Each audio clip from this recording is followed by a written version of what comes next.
अस्सलाम वालेकुम स्टूडेंट्स, आज हम पढ़ेंगे आपके साइंस के chapter number 1 human organ system. अब इसमें दो ऑर्गन्स इस चैप्टर में हम लोग दो ऑर्गन सिस्टम के बारे में पढ़ेंगे, जैसे डाइजेस्टिव सिस्टम है और दूसरा रेस्पिरेटरी सिस्टम।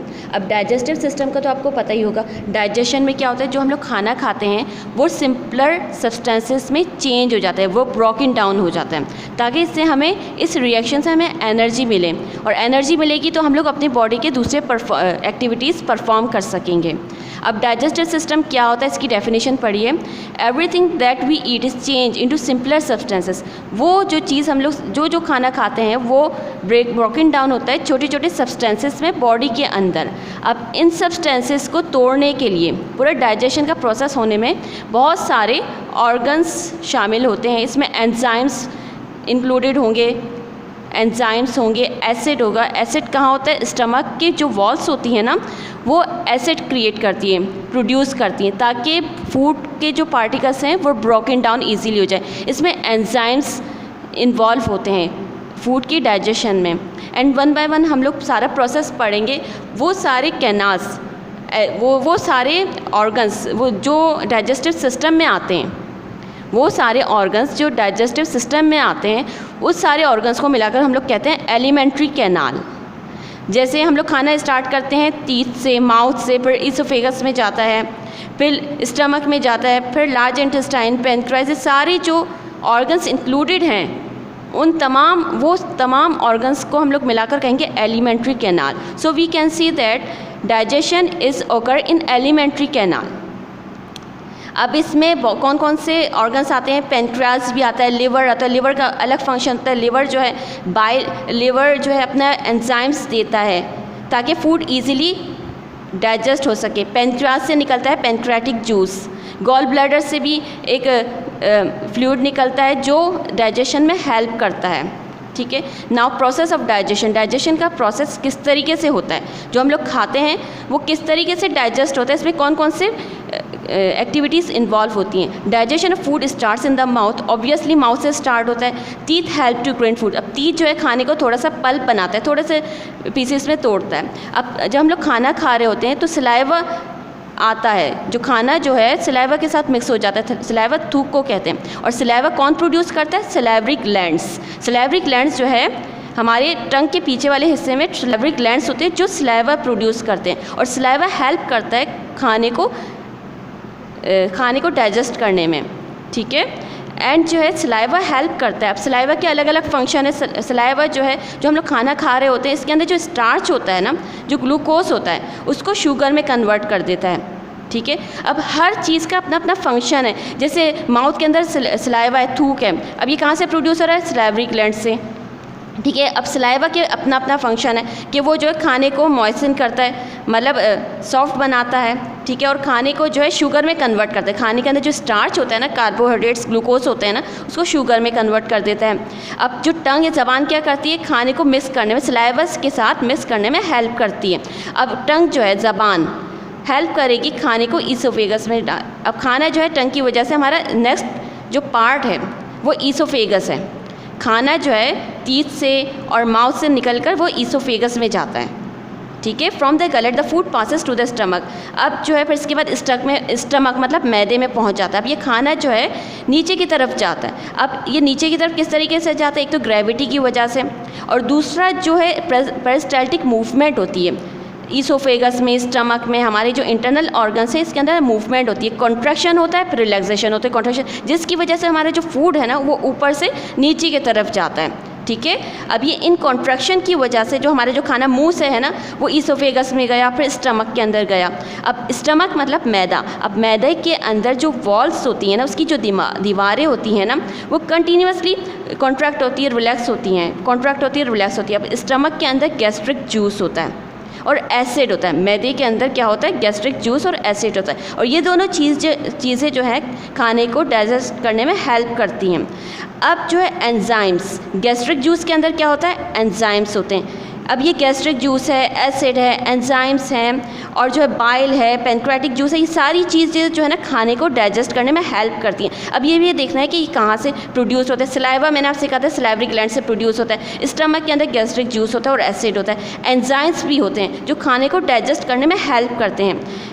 डाइजेस्ट प्रोटीन, जो खाना के अंदर जो प्रोटीन होता है वो हेल्प करते हैं। और जो खाने के अंदर जर्म्स आ जाते हैं, food helps to kill germs in the food, food के अंदर जो जर्म्स आ जाते हैं वो एसिड जो और एंजाइम जो है उनको मारने में हेल्प करते हैं। और खाने के अंदर जो प्रोटीन होता है उसको डाइजेस्ट करने में हेल्प करते हैं। गैस्ट्रिक जूस है, एसिड है, एंजाइम्स हैं, सलाइवा है, ये सारी चीज़ें कौन कौन हेल्प कर रहा होता है खाने को डाइजेस्ट करने में, ये हम इस चैप्टर में पढ़ेंगे।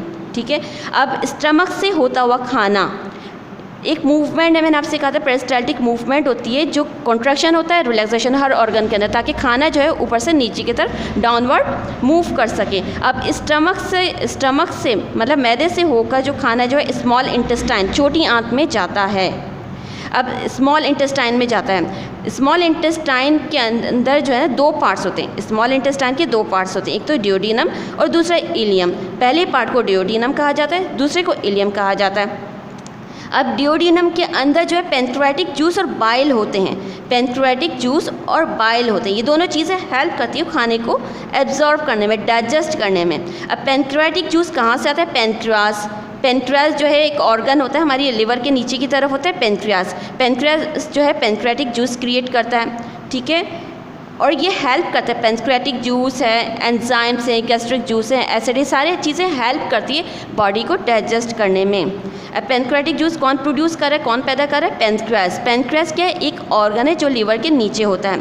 अब बाइल, लिवर क्या प्रोड्यूस करता है? लिवर जो है कलेजा होता है ना, लिवर हमारा ऑर्गन है जो हार्ट के नीचे की तरफ होता है। ठीक है, हार्ट की तरफ होता है लिवर। अब ये लिवर जो है बाइल प्रोड्यूस करता है। अब ये जो बाइल है ना वो भी हेल्प करता है खाने को डाइजेस्ट करने में। अब डाइजेस्टेड फूड इज एब्जॉर्ब, अब digest food absorb into the blood through the wall of the ilium. अब खाना जो डाइजेस्ट हो चुका है इन चीज़ों की वजह से, गैस्ट्रिक जूस, एंजाइम्स, बाइल, इन चीज़ों की वजह से जो खाना जो ब्रेक डाउन हो गया, मतलब एब्जॉर्ब हो गया है, जज्ब हो गया, तो ये जो खाना जो है हमारा digested food absorb into the blood, blood के अंदर जाएगा, मतलब खून की नालियों में जाएगा। ये छोटे छोटे और भी ज़्यादा पीसेस हो जाएंगे और वो ब्लड के अंदर पहुंच जाएगा। फिर वो स्मॉल इंटेस्टाइन में of the ilium, the longest part of the, अब वो इलियम की तरफ जाएंगे। Small intestine it has million of finger. अब इलियम भी एक पार्ट है। अब आप डायग्राम देखेंगे तो इससे आपको ईजिली समझ में आ जाएगा। जैसे ये माउथ है, टीथ और माउथ से होता हुआ ईसोफेगस में गया, ईसोफेगस से जो है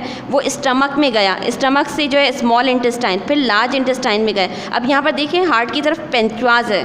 पैंक्रियास क्या क्रिएट कर रहा है? Pancreatic juice. स्टमक के अंदर एंजाइम्स होते हैं, एसिड होता है। स्टमक जो है ना, स्टमक मैदा है, इसके अंदर एंजाइम्स होते हैं, मतलब एसिड होता है, वो खाने को एब्जॉर्ब, डाइजेस्ट करने में, तोड़ने में और भी ज़्यादा हेल्प करते हैं। अब ये देखिए गॉल ब्लैडर भी है।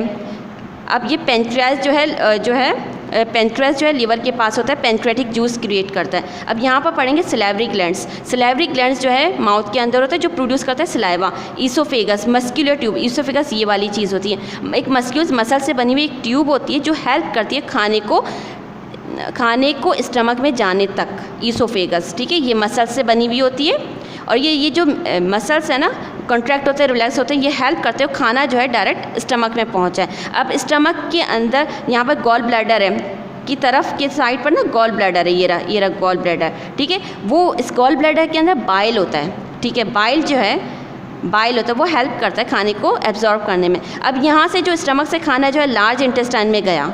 ठीक है, इस स्मॉल इंटेस्टाइन से होता हुआ लार्ज इंटेस्टाइन में गया, मतलब छोटी आंत से होकर बड़ी आंत में गया।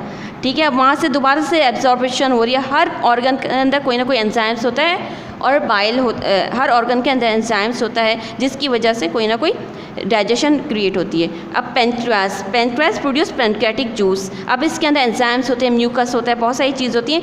अब ये जो है ये भी खाने को डाइजेस्ट करने में हेल्प करता है। अब स्मॉल इंटेस्टाइन, अब यहाँ पर देखिए डियोडिनम। स्मॉल इंटेस्टाइन के दो पार्ट्स होते हैं, छोटी आंत के दो पार्ट होते हैं। जो फर्स्ट पार्ट होता है इसको डियोडिनम कहा जाता है, सेकंड पार्ट को इलियम कहा जाता है। First part of the small intestine where the semi liquid food is mixed with the pancreatic juice and bile. अब स्मॉल इंटेस्टाइन के अंदर पैंक्रियाटिक जूस और बाइल से पैंक्रियाटिक जूस पैंक्रियास क्रिएट करता है ना, वो एक नाली के थ्रू डिओडिनम में पहुंचा देता है पैंक्रियाटिक जूस। बाइल जो है लिवर प्रोड्यूस करता है, अब वो एक नाली के थ्रू जो है डिओडिनम में बाइल अपना पहुंचा देता है। अब खाना जो डिओडिनम के अंदर होगा तो वहाँ पर और भी ज़्यादा अब्जॉर्प्शन होगी। फिर इलियम जो है स्मॉल इंटेस्टाइन का लॉन्गेस्ट पार्ट होता है इलियम।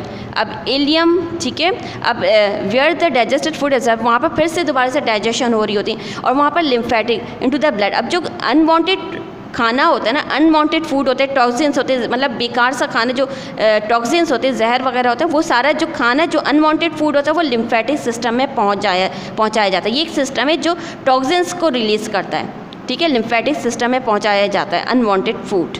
वेसल्स होते हैं, ये भी खून की नालियाँ होती हैं, यहाँ पर खाना पहुँचाया जाता है। फिर आफ्टर जब खाना एब्जॉर्ब हो जाता है तो सारा जो है रेक्टम में जाता है और एनएस के थ्रू बाहर मतलब एक्सक्रीट आउट हो जाता है। Now thank you.